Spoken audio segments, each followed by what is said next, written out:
Welcome to Manager Tools. Creating Organizational Hiring Criteria. Part 1. This cast answers these questions. How can I shape my organization's hiring strategy? How do I decide what questions to ask of candidates?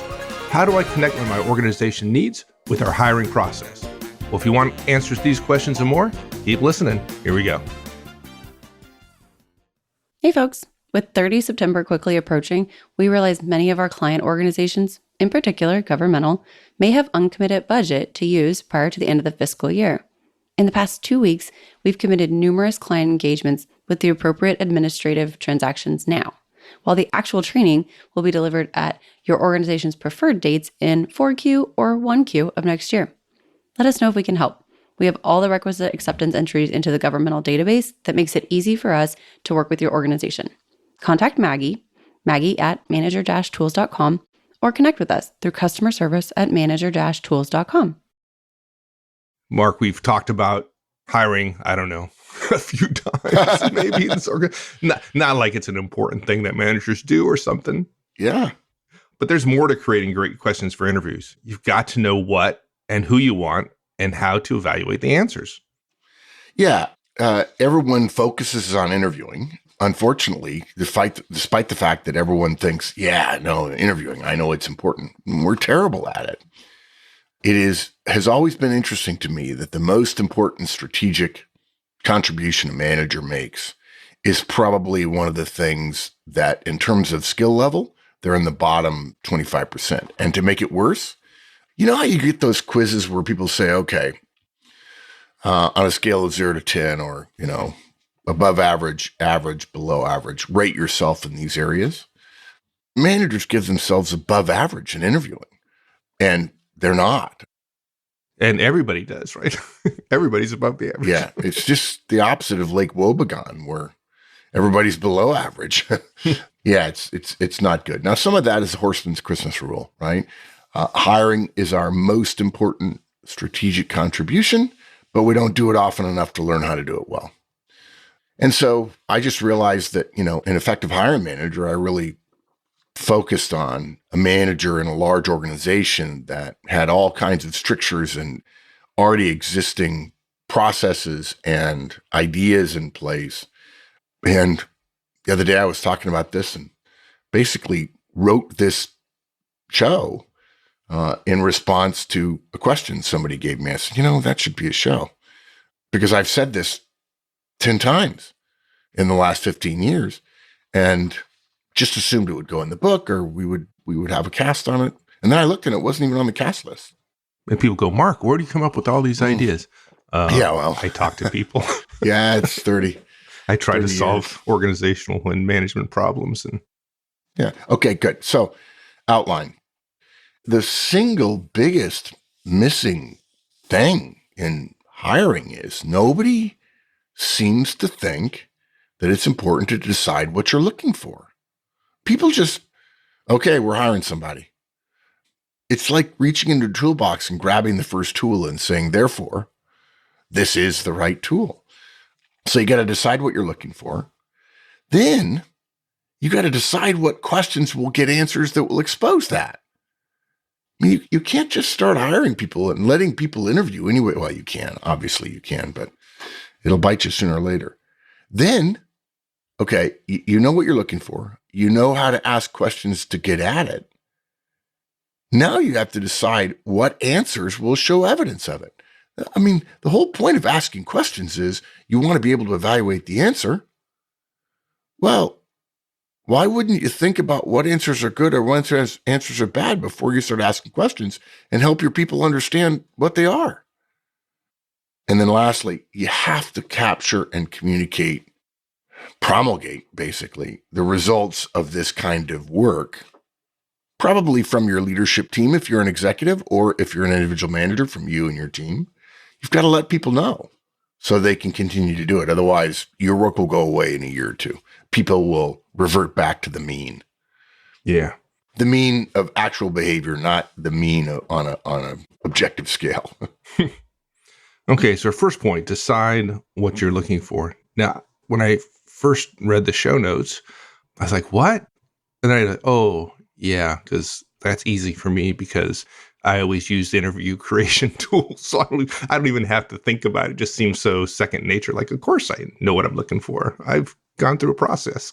Yeah. When you think about it, though, the interview creation tool, by the way, folks, if you don't know, if you're a licensee to our work, we have an interview creation tool that you can access. It's a series of 64 questions about the relative skills, abilities, traits, and characteristics for the job you're hiring for. You answer those questions on a lot, a little bit, none scale. And based on your answers, it comes up with interview questions for you. And it's a little ninja-like. People take it, and I think we've had, probably by now, Mike, I would guess we've had 100,000 interviews created. It may be closer to 75,000, but between 75,000 and 100,000 interviews have been created in the last, 10 years, however long it's been out there. And people are just astounded at the quality of the interview questions they get. And it's not just the questions. It comes with a cover sheet, and every question gets its own page with plenty of space for taking notes, and it gives you ideas about how to evaluate the answers and so on. For every question, it produces. Yeah, and there's 64 questions. I had a conversation with somebody about a couple weeks ago about interviewing, and the interview creation tool came up, and I said, our tool can help you. There's 64 questions. And he goes, 64 questions? Yeah, dude, if you want to get a full picture of what you should be looking for, there should be 64 questions you're asking yourself. And he was like, I have like 2. It's like, okay, well, there's probably things that you're not considering. Yeah. So to be clear, those 64 questions are about skills and abilities. They're not interview questions, but then we have matched interview questions to those skills and abilities, behavioral interview questions, and you get a printout that tells you what to say at the start of the interview and how to use the interview and all the questions. Plus, it gives you a chance for custom questions too. Okay. So, you say that helps you decide what you're looking for, but actually it is sort of ninja-like in that you don't really see it coming.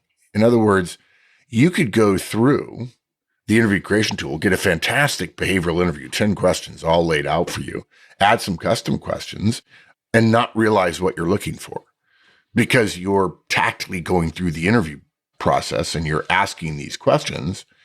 And we'll help you a little bit with the tool by telling you what to look for, good and bad answers and so on. But you still don't really understand, here are the underlying principles, right? You've just been given questions to get at that. And as great as it is, not understanding that rationale, I think a lot of people miss that if you're going to hire people, you ought to have some organizing principles behind that hiring. And I'll tell you what people forget about is the future. Well, okay, do I want this guy to be here, this person to be here for 5 years? Yeah, I do. Okay. What's the world going to be like in 5 years? What do we not have that we need to have? Okay, I'm getting ahead of myself. Yeah. Look, effective hiring, clearly effective interviewing is part of it. It's the sexy part. Everybody thinks about interviewing. It's the interesting part.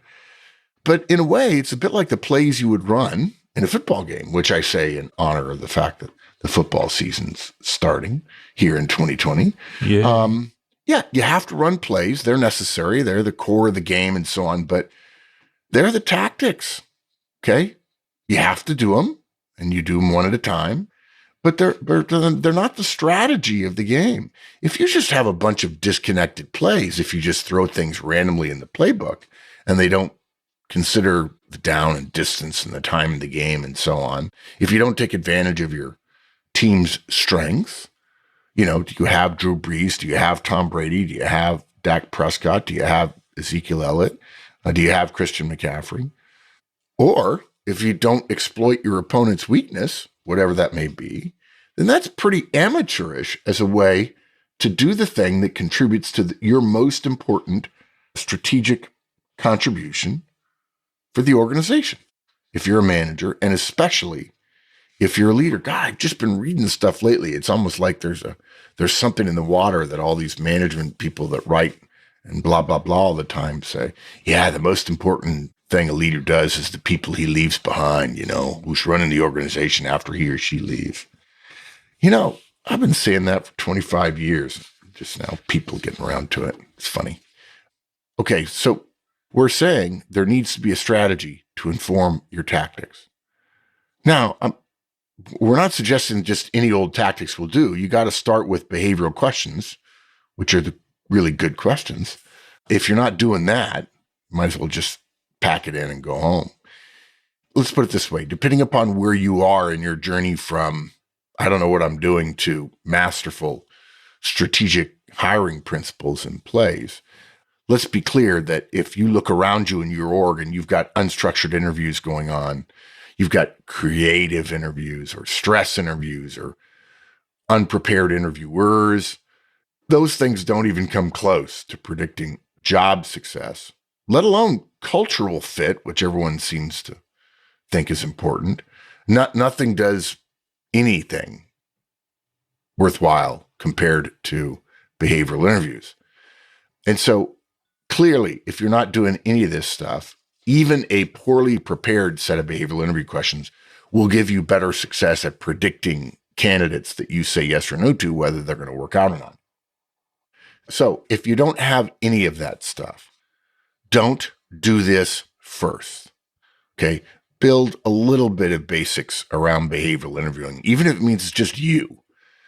So you're at least, you're doing behavioral interviews. So that will set an example for your team. I mean, another example, this is another example of how people say, oh, I'm so worried I'm going to be micromanaged. You can't ask for half an hour of my time during the week. That's micromanagement. No, you can't coach me and give me specific tasks to achieve because that's micromanagement. And then these same people go out and they give unstructured interviews, and they really don't know anything about interviewing or what the criteria are, how to probe, or what behaviors we're looking for. They've done none of that. And they want to interview somebody. Hypothetically, I suppose there are some people who don't want to conduct interviews, but that's a whole separate kettle of fish. But well, it's, they'll know a good person when they see them, right? Oh, exactly. Yeah. Yeah. I am astounded that people seem to think that they're being micromanaged in any way, shape, or form when they are allowed to do any old interview they want. It's not micromanagement to say you're going to learn these questions. It is malfeasance in a managerial and leadership role to let people do unstructured, creative, stress, casual, one question interviews. I've talked to a couple people lately. Somebody briefed them for 2 or 3 minutes and then said, let's just talk. Just briefed them at a high level on the job. Let's just talk. As if their work life is so unstructured that we'll just randomly stumble across questions and answers. You'll randomly work into a conversation about my family, about how you had an effective accomplishment 2 or 3 years ago in a role similar to this one. Okay, I'm going to get started and then I won't be able to get out. Okay. So whether you're doing behavioral interviews or not, you know to ask questions to try to get at behaviors. But the question people forget to ask is, what behaviors are you looking for? And again, I mentioned the interview creation tool, that it's so good at it that people don't realize really in detail or understand or bubble up at a conceptual level.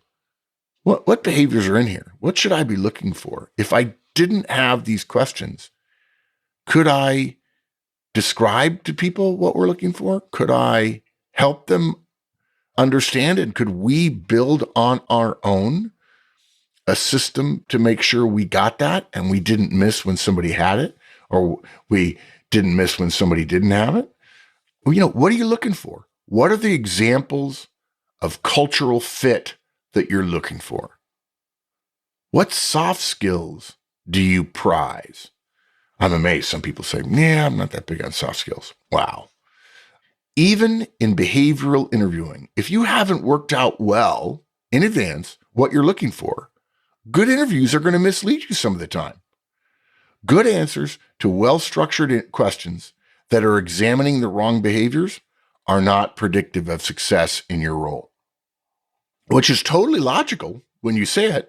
Getting a good answer to a well-structured question that are examining behaviors that aren't that important is a waste, are essentially a waste of time, and are not going to predict success from the candidate. So if that's true, if we all agree on that, then I guess we better know what behaviors we're looking for.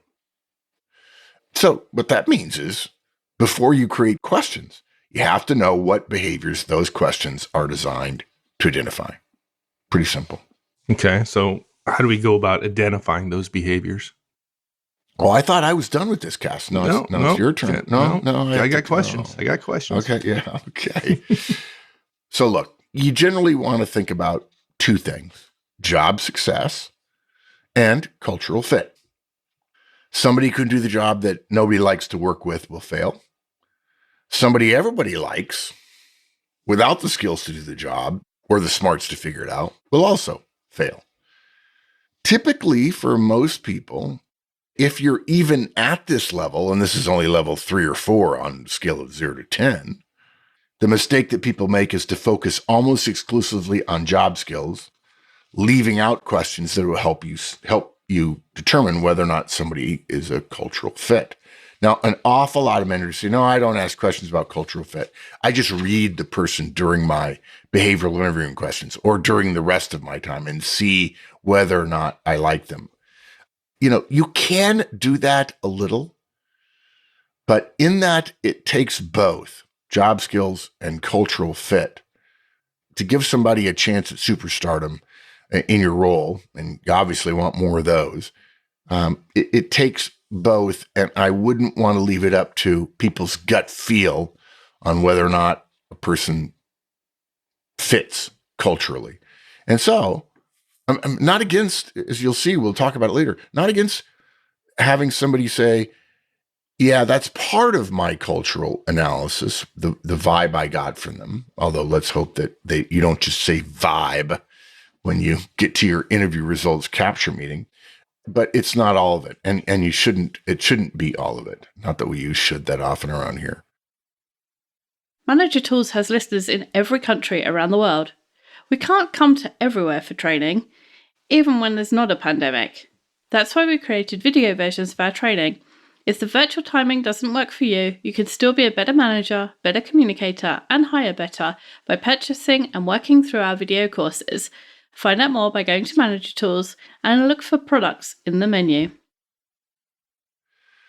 So look, if you're an executive, especially, you must ask the question, what kind of organization do I want to build? Because you're building it now with the people you have and the people you're going to bring in. And in fact, that's a great question to ask if you're a manager also. But it's really essential for the executive. Somebody wrote to me the other day and said, Mark, I got promoted to manager a while back, and the biggest distinction I had was, as you've said, actually, no, he didn't say as you've said. He just parroted us.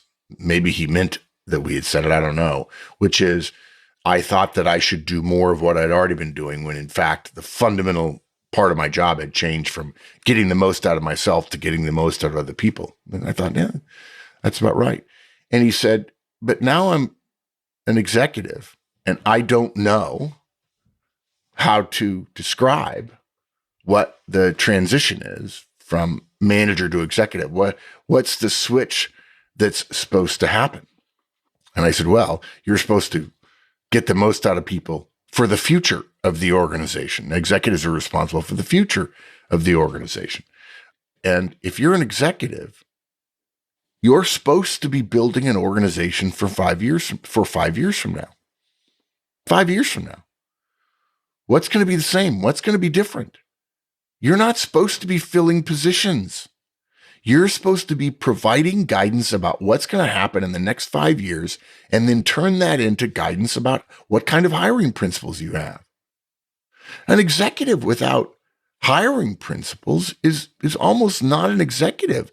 They're not doing their single most important contribution to the organization, which is shaping the quality of the talent that will be there in the future.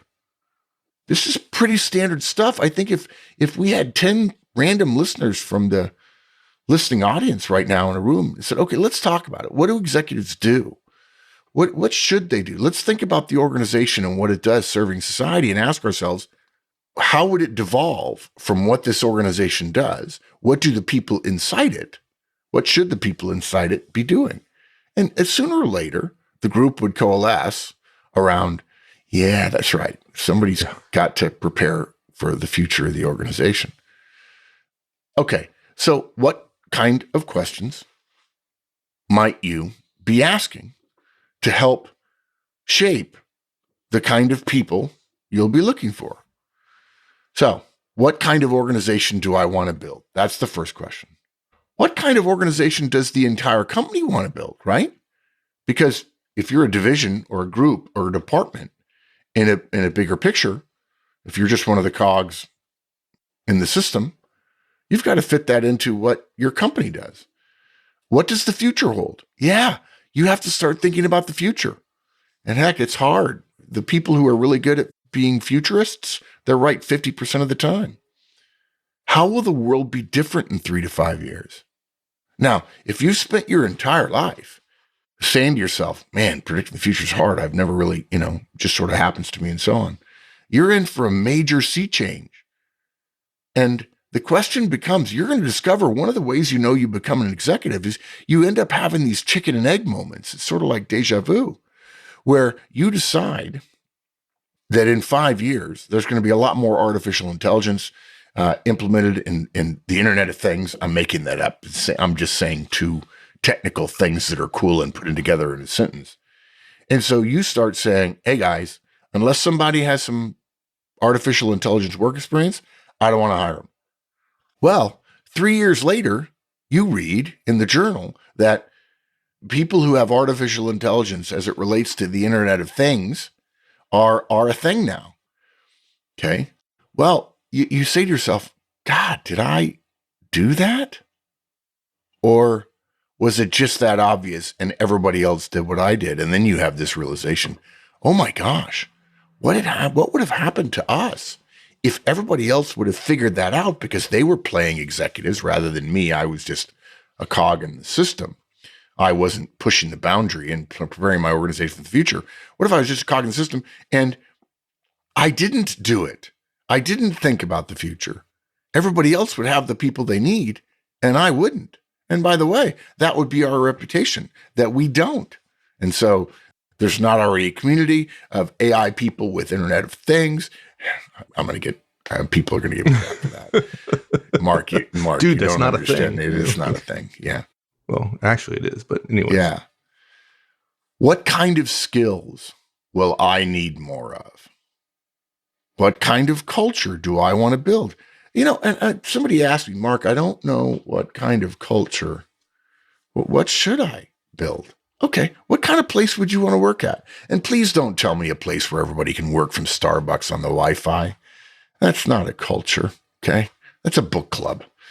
But look, we have a podcast called The Delta File, and The Delta File asks you to keep track of things that you are going to change when you have a little bit more authority. Things that are stupid, things that the company does that are arrogant or clumsy or mean-spirited without even realizing it, or big-footed or whatever. Or your boss ignoring he gets something in on Tuesday and finally tells you about it Friday at noon and says, let's talk about it on Monday. Because that's exactly what people want, a whole bunch of work to do over the weekend at the last minute. You've already got that if you're keeping your Delta File. You already know what you don't want. It's not that hard to run around the other side and say, okay, what does that mean I do want? Okay, and then the next question is, for that culture that I say I want, what skills or people will help me build it? Now, you notice I didn't just say type of people, I said people. Look, this is where executives, in many cases, bring in their friends, people they've worked with before that share your common beliefs about what an organization should be or how things should work. This is normal. You read all the time on Wall Street because they get more coverage than everybody else. Not in a good way. Not because they should cover them more, the newspapers, the Times and the Journal and the Post, the Tribune and so on, but because they are a bigger part of the economy. And somebody leaves Deutsche Bank and goes to Credit Suisse, and they take 13 of their team with them. It's part of the deal, okay? That is somebody saying, I'll tell you what type of culture I want, the type of culture I had at the last place. And that was a tacit agreement when they got hired first and got made managing director. That's how it works. And by the way, when I say managing director here, for those of you from Europe, I don't mean CEO or general manager. I just mean in an investment firm, one of the senior people, a partner, if you will. Yeah, so who, not just what or what type, but who would help me build the kind of culture that I want?